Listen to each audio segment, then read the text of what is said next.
Good morning, everyone. It's great to see you all here. Thank you for listening to my answers to the question given. My name is Fiona Serenita. Friends call me Fiona sometimes. I'm a student of University of Tanjung Pura, batch 2020. Today, I am here to answer the question given by my lecturer, Mr. Adi Mursalin. Firstly, I will answer the question part A, which deals with the activities in the meeting. There are 4 questions. Next, I will answer question part B, which deals with the theories of advanced HRM. There are 9 questions there. Well, my dear friends, let me begin my answer.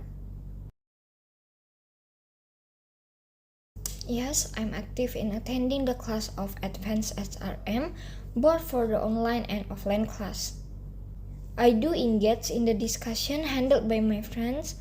I always write down notes for every class of advanced HRM. I also always participate in giving opinions or answering a question when the discussion starts. In the last meeting, I also led the discussion via Zoom meeting. Those activities are my evidence in the discussion of our meeting. There are 4 materials that have been presented before the midterm test. The material started with managing HR and trends in HRM, which explained by Mr. Adi Mursalin himself. After that, we discussed providing EEO and a safe workplace, as well as analyzing work and designing jobs that were explained by the students. Unfortunately, since we skipped about 2 meetings, we haven't got the chance to discuss Chapter 5 about planning for and recruiting HR and Chapter 6 about selecting employees and placing them in jobs. I find the presenters really well prepared so that the material can be presented well. From watching my friend's presentation, I gained new information about HRM. I learned a lot of things that are more advanced compared to the HRM class in the last semester, which actually is really good because I like the discussion that is related to HRM. The book that we use in our study of advanced HRM is Fundamentals of HRM that was written by 4 writers from 4 different universities. I find the book really interesting because it has bright colors that increase my mood to read the book. This book includes What Do I Need to Know and an introduction in the early chapter, which is good, so that the readers could reach their goal or objectives after learning the chapter. Besides that, it has definition for several terms that are placed in the right or left side of the book. It also has the section of HR how-to, best practices, and HR oops. Lastly, there are summary, key terms, review, and discussion questions. Motivation is the process that initiates, guides, and maintains goal-oriented behaviors. Therefore, in my opinion, motivation causes us to act in a way that helps us to get closer to our goals or to obtain our goals. So, motivation can encourage us to reach our goals.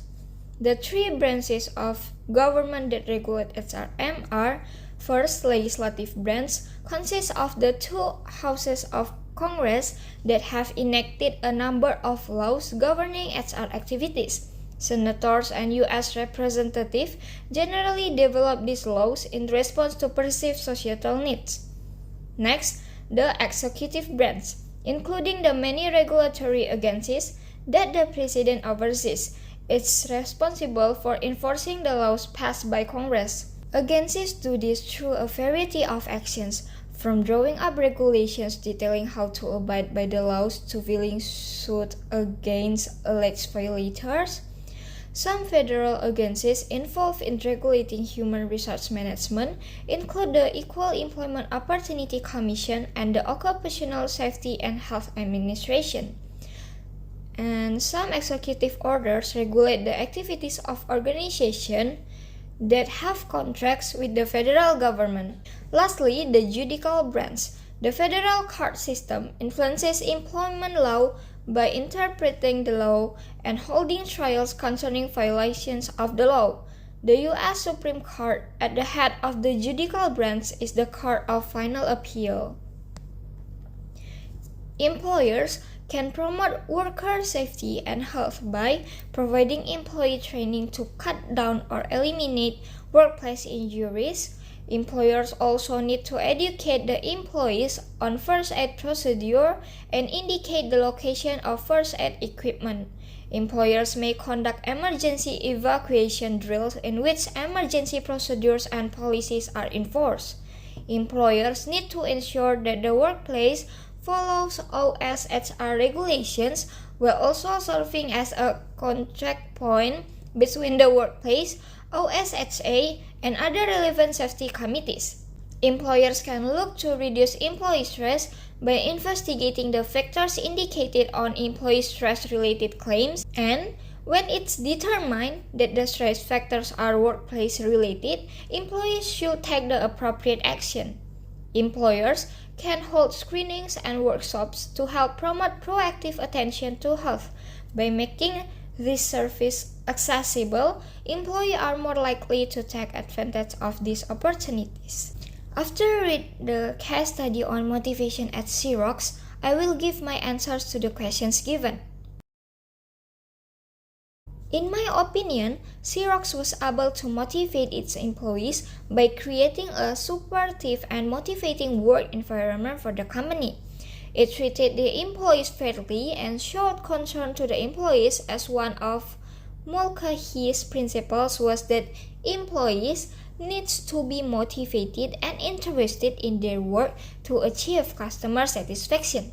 Besides that, to create strong and successful employees, Xerox makes sure that the supervisors establish complex goals that are accepted and understood by the employees, as well as providing honest, real, and timely feedback to them. Xerox set motivating factors relating to the employees and their individual perspectives. By taking those steps, Xerox was able to motivate their employees through the crisis at that time. The CEO could have posters created and place them on bulletin board in the employee cafeteria or other place when they socialize. Besides that, through technology, the CEO is able to communicate priorities to one another and pass those priorities along the employees. By giving support, she could have encouraged the employees to take calculated risks by first educating them on the importance of risk-taking while also letting them know that not all risks are bad. Next, by creating positive reinforcement.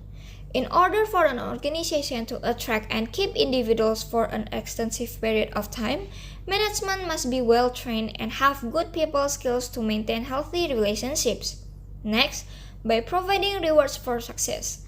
They could offer benefits and performance incentives that could range from paid time off to team bonuses. Next, by empowerment.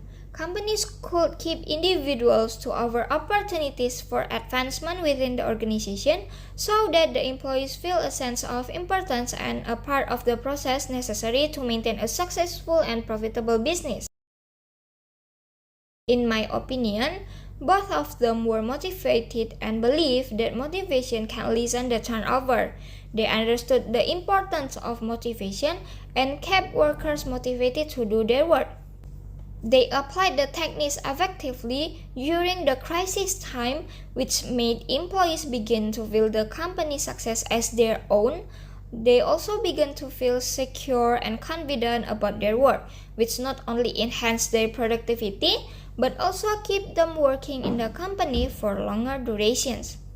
Besides that, they have a friendly environment and comfortable working place where it's important for the employee to feel that when an employee feels to be part of the company, the chances of their long-term employment are increased. The differences between leader and manager are: first, a leader is someone who guides and leads others by giving a proper direction and purpose to attain the desired objective. On the other hand, a manager is someone who is responsible for the management of the organization by looking after day-to-day operations, keep updated with the change in the market, and so on. Next, leaders will always think about the long-term period because as a leader, they need to bring and develop the company not only for 1 to 2 years but for a longer term.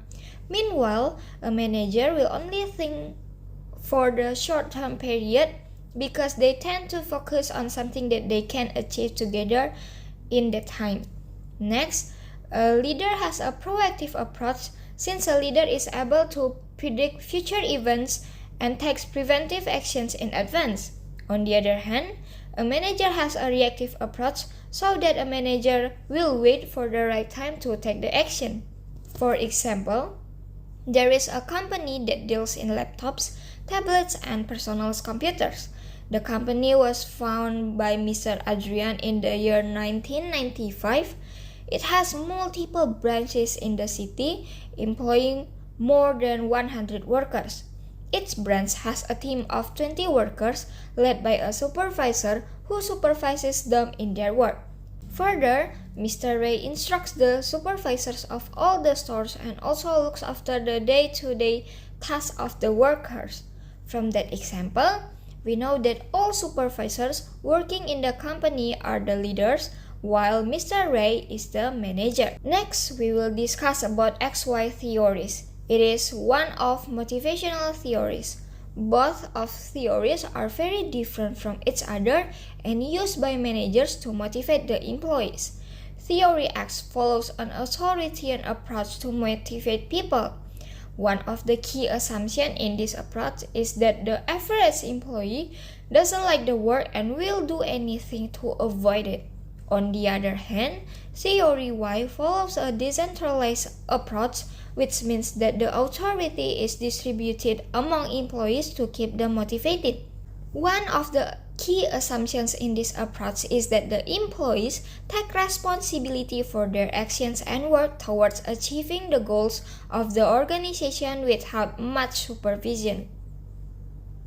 The three types of motivation to David McClellan are: first, power. It's related to influence and competitiveness. The typical behaviors are divided into two, namely high, where someone demands blind loyalty and harmony and doesn't tolerate disagreement, and low, where someone remains aloof and maintains social distance. Second, affiliation. It's related to acceptance, friendship, and cooperativeness. The typical behaviors are divided into two, namely high, where someone desires control of everyone and everything, as well as exaggerates their own position and resources, and low, where someone becomes dependent or subordinate and minimizes their own position and resources. Third, achievement.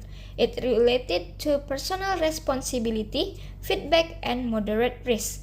The typical behaviors are divided into two, namely high, where someone must win at any cost, must be on top, and receive credit, and low, where someone fears failure and avoids responsibility. From the link given by the lecturer, I gained new information about Charles Handy and his motivational calculus theory.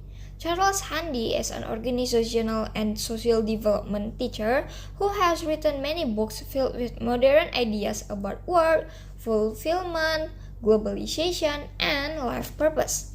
The two books written by him are Understanding Organizations and Gods of Management. Next, his early work, Motivation Calculus, it is an extension of Maslow's hierarchy of needs. This theory attempts to cater to complexities and variations in people's situations beyond the reach of the original hierarchy of needs model. This theory also implies that our motivation is driven by a more complex series of needs than the needs alone, that is, our own interpretations and assessments from additional layers determined by our response to our own needs and the effects of those responses on needs, results, and effectiveness. After reading the case of the Hell Sponge Swim, I will answer some questions given.